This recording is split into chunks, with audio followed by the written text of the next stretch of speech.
Did witches exist? What is their historical reality? Do you want to understand better the magical thinking? Were witches like the society portrays them to us today? How could it be that they were cruelly murdered? Tens of thousands of women in Europe harassed of witchcraft. Tens of thousands of women were murdered and cruelly tortured throughout Europe. Why did it happen? What were the real motives behind this phenomenon?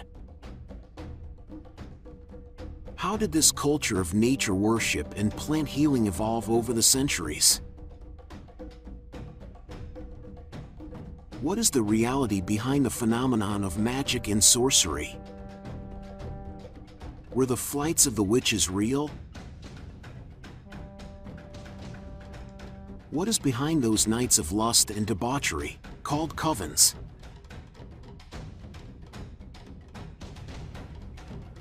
What happened to magical thinking? We tell you the true story of all these events, from a historical and mystical perspective in our docuseries.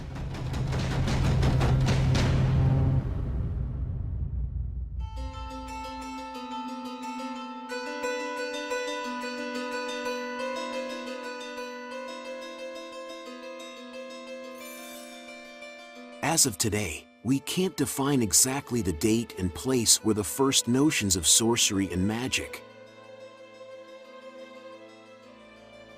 But we know that its existence dates back at least 5,000 years.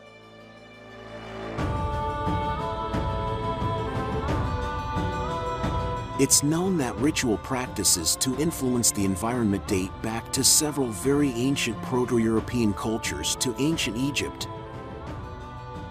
Mesopotamia, and Vedic India, among others. In the Greek and Roman cultures, there were great associations between magic, healing, and women.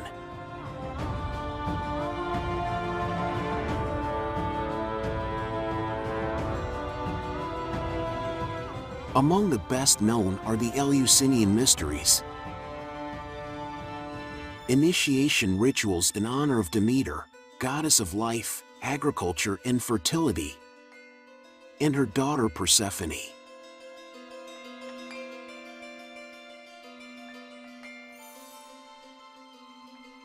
In them the fast was broken by the use of the kykeon, drink which was composed of a potent psychoactive, in which the participants in such rites reached states of mystical revelation.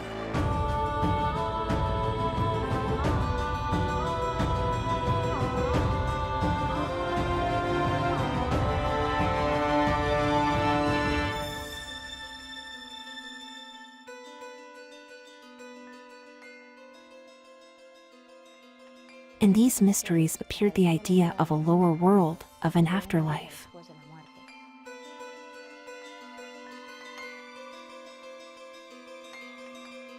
And it was suspected that ergot of rye was being used, and maybe some other psychoactive element like psilocybes or amanitas.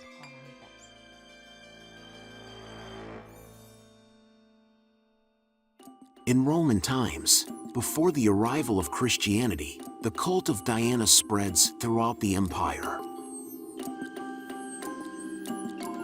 Goddess of hunting, nature, and the moon.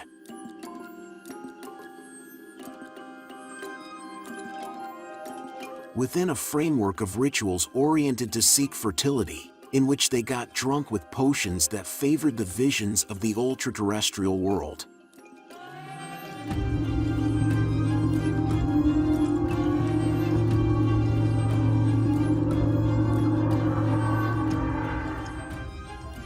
Figures similar to this goddess appeared in other Mediterranean cultures, generally accompanied by other nymphs.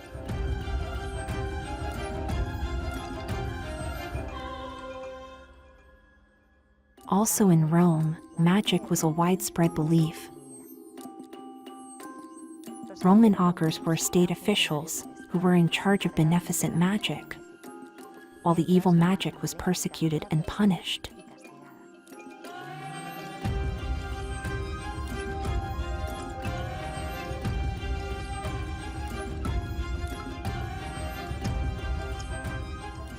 The prevailing thought in classical times pointed out that the gods were subject to the same passions as the men and to the power of evil.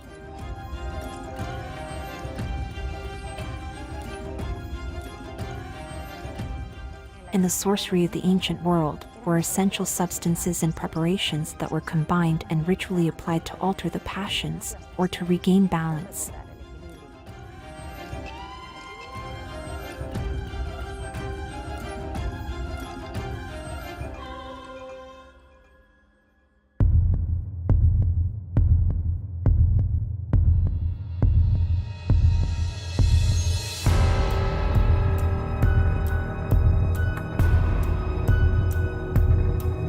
With the establishment of Christianity in Europe, everything changes.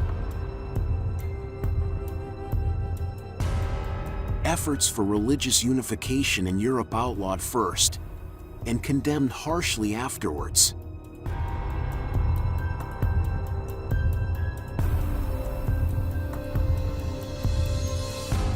This whole set of festive nature worship practices still continued to be performed in many different territories, and its roots were anchored to remote times. With the passing of the centuries, what were innocent ancestral practices of respect and worship to the earth were branded as acts directed by the devil.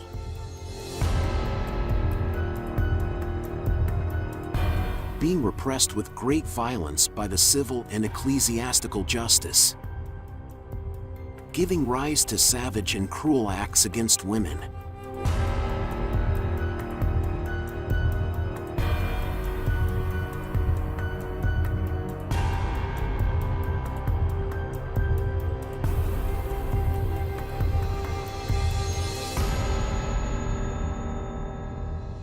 As these practices were demonized, the people themselves generated more and more fantastic myths and fables.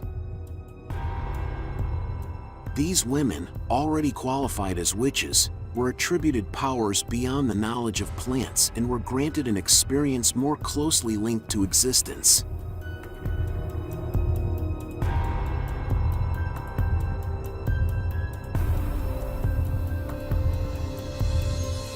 The accusations of witchcraft against women were repeated in many countries of Europe. The most incredible fables that were told in the villages were magnified from the pulpits, giving rise to an unprecedented social psychosis.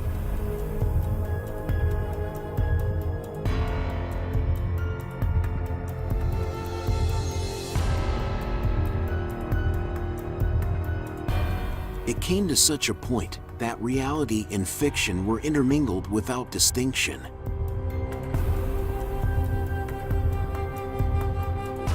As a result, a macabre campaign of repression against women and other religions or non-Christian practices was born.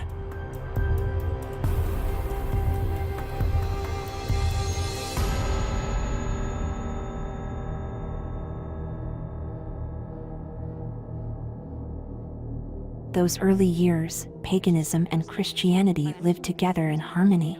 In fact, many of the Christian traditions such as Easter and Christmas were established on the summer-winter solstices, coinciding with major holidays of the ancient pagan traditions. In the Roman world, there followed pagan emperors and rulers with sympathies towards the Christianity.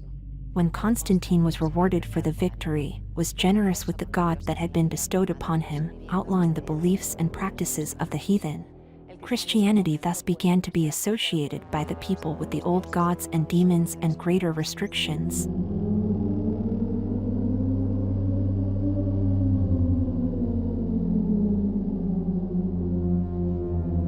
As Christianity spread across rural Europe, the common people barely distinguished between the story of Jesus and Mary and their own version of Mother Earth and her Son.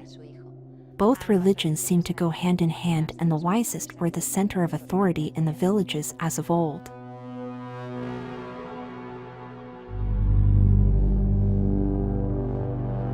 While panalism had social strength, it coexisted in a tolerated form, but when the process of Christianization was completed, the social position changed, implanting a rigid moral code where there were straight and superior beliefs and sinister inferior beliefs.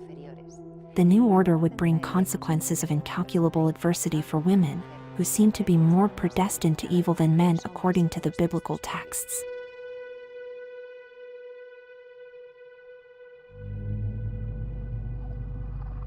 As the centuries progressed, the Church was hardening its position and the condemnation was turning into real persecution, a tool used in many cases to maintain order and to reinforce its own authority.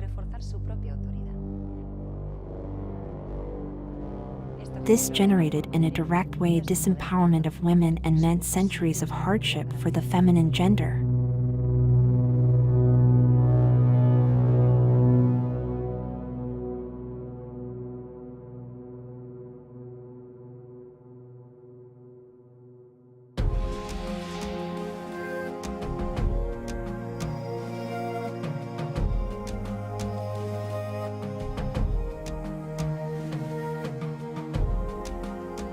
To better understand the phenomenon of witches, we must put ourselves in the shoes of medieval women. A woman with a rural character, with a cultural articulation, that did not go through an educational process as it is happening today. We are talking about individuals much more connected with the reality of nature, because they lived the reality in a much more direct way and less rational.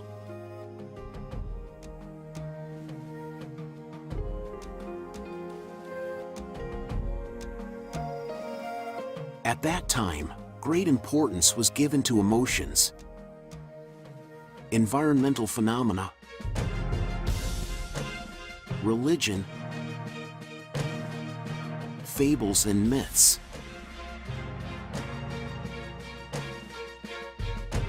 During medieval times, the use of language was already much more limited, and the way of thinking was totally different from the present.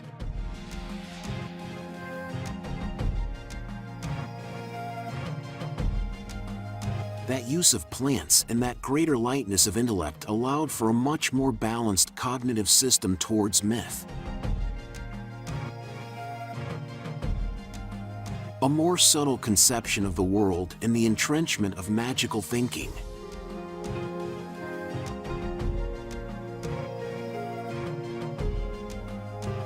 We will say that the socio-cultural substratum that predominated in this stage was closer to what today we can call magical thinking.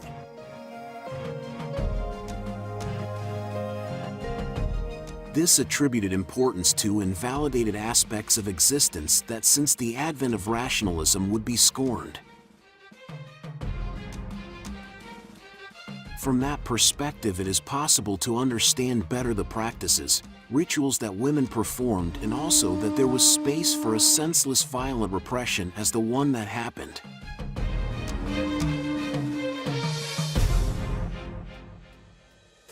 Later in the 17th century in Europe, rationalism was promoted. This theory has essentially shaped our way of thinking until today.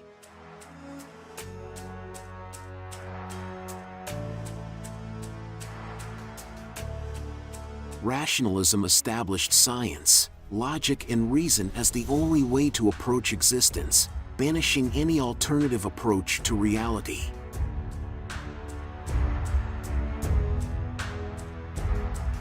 With the passing of the centuries, those phenomena that were very much alive and present in the popular culture have become superficial vestiges of an ancient reality that today is difficult for us to understand.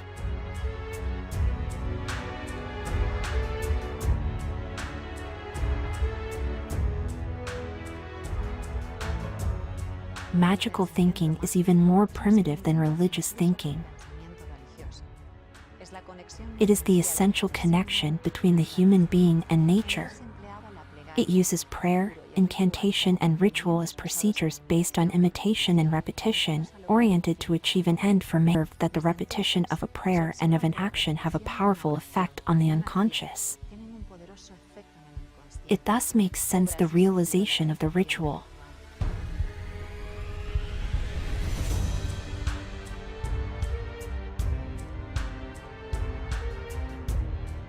influences on the programming of the mind, endowing it with meaning to that sentence.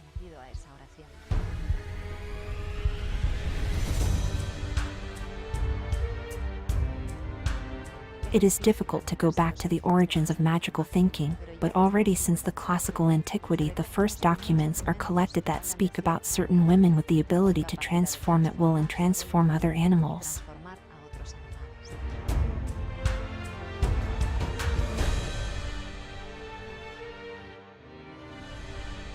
We have to make an effort to try to understand these phenomena, in which the aim was to favor the opening of the perception through the use of substances that acted as a bridge between the logical world and the supernatural,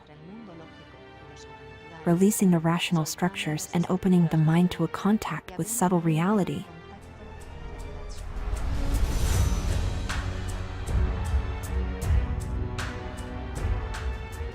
All these perceptions have been very present in the history of Europe, and they do not lose intensity until the arrival of the century 17, century of Descartes, Galileo, and Newton.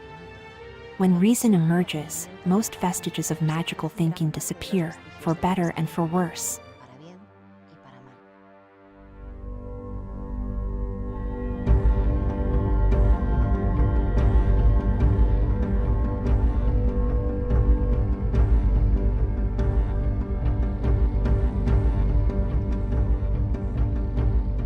To know better what was going on in the covens, we need to know more deeply how the medieval woman lived.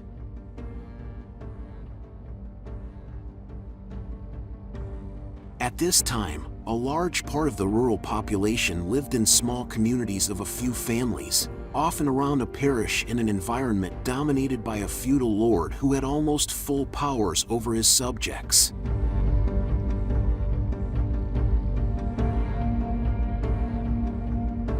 Families slept together in a single room, even living together with the animals in some cases.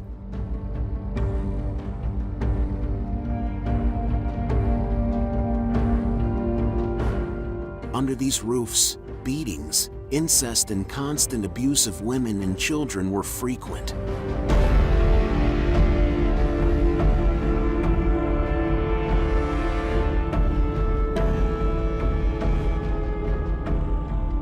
Women were highly repressed in almost all aspects and lived a precarious and miserable existence.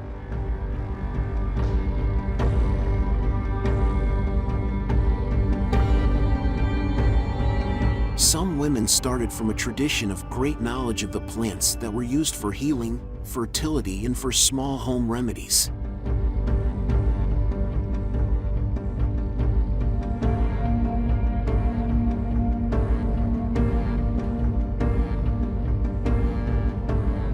For centuries, pagan gatherings or festivals had been held in honor of the fertility of the earth, represented by the goat.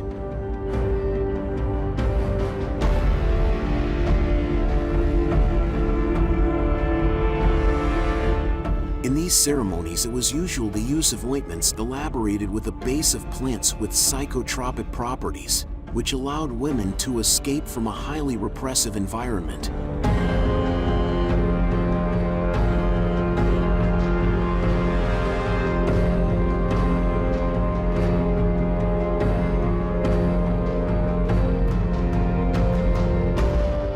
Deuterostramonium, belladonna, mandrake, and even mushrooms and toadstools were used in these celebrations.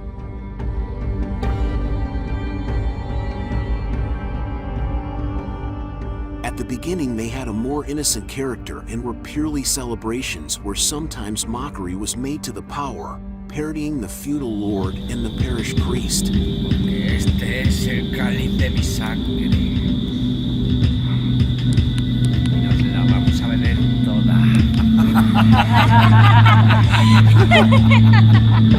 But as the centuries passed, these rituals turned into wilder feasts, where the woman escaped from this oppressive context, in orgies of great debauchery and in some cases all kinds of aberrations.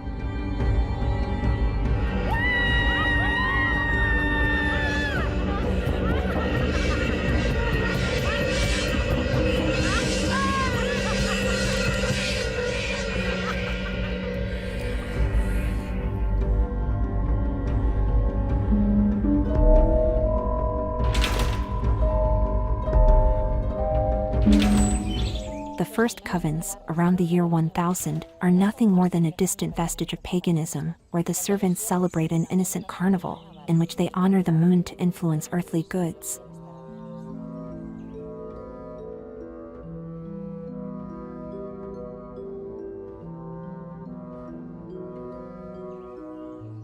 The festivities were held on the 1st of May, near the summer solstice, and were usually located in a large landa, on the edge of a forest, in a Celtic dolmen or at a crossroads. The old women would light candles there in honor of Diana.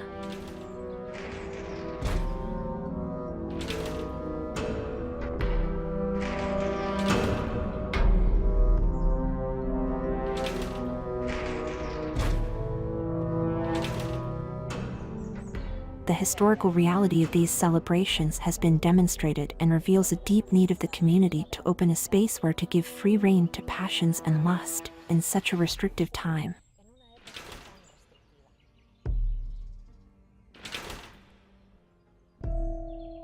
The entire congregation enjoyed the additional excitement provided by the fear of being caught and of losing their lives or worse, to face the winter of pains and tortures exercised by the repressors of the time.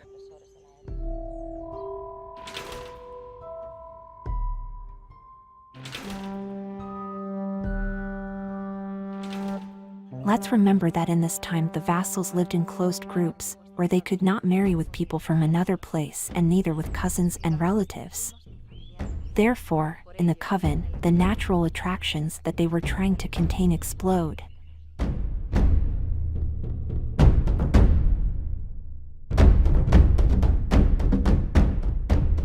The woman of the time felt terror because of the pregnancies, since it was impossible to maintain the offspring in case of occurrence outside the structure of marriage.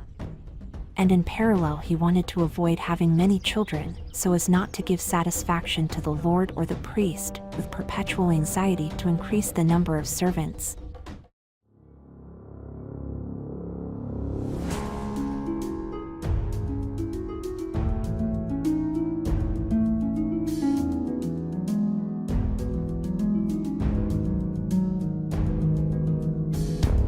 It is believed that in some covens the witches smeared the end of the brooms with a toxic ointment that was introduced into the vagina, causing the absorption of this mixture to produce in them an effect similar to flying.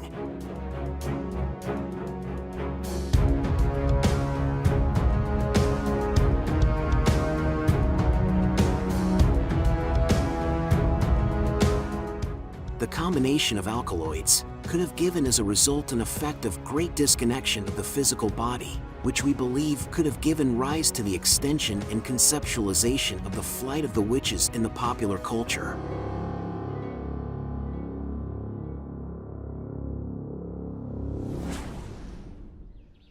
It is heretical superstition to believe in these wicked women who claim to fly on the backs of certain beasts with the pagan goddess Diana in the middle of the night, and to furrow the earth. Canon Episcopi, 10th century. The broom is a symbol of spiritual flight, of the journey between worlds. It is a symbol of purification and rebirth. Many representations and rituals have in their entourage a man or a woman carrying a broom.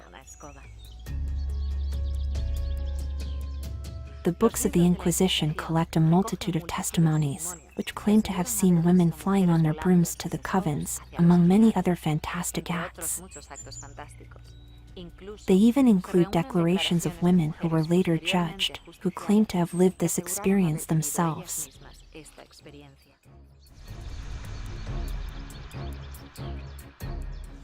Be that as it may, it seems logical to think that these flights of the witches may have an experiential basis, derived from the use of psychotropic drugs, amplified to a greater or lesser extent by the effect on the unconscious of the stories of the people and the ecclesiastical authorities.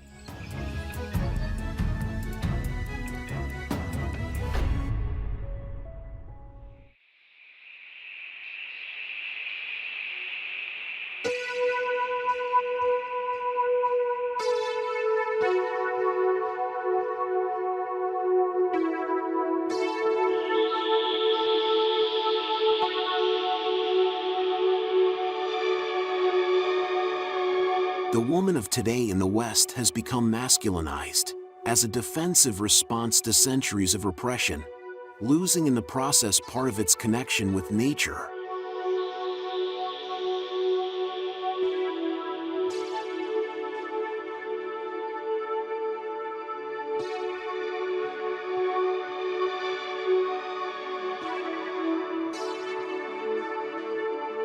But this trend is in full transformation.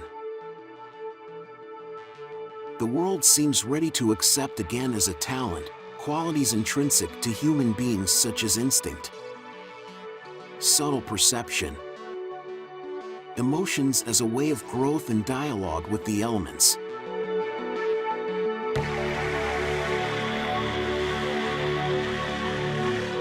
This is confirmed by the integration and proliferation of techniques such as yoga and meditation in Western cultures.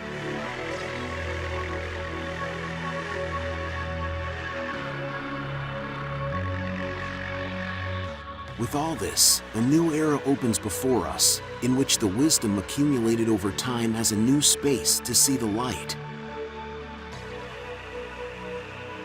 We live in a moment of emerging freedom of expression, where science and intuition go hand in hand as they once did in the past, emerging in the form of a healing tool for women and society. It is time to reconnect, to grow, to accept, to forgive, and to expand without limits the consciousness of the human being.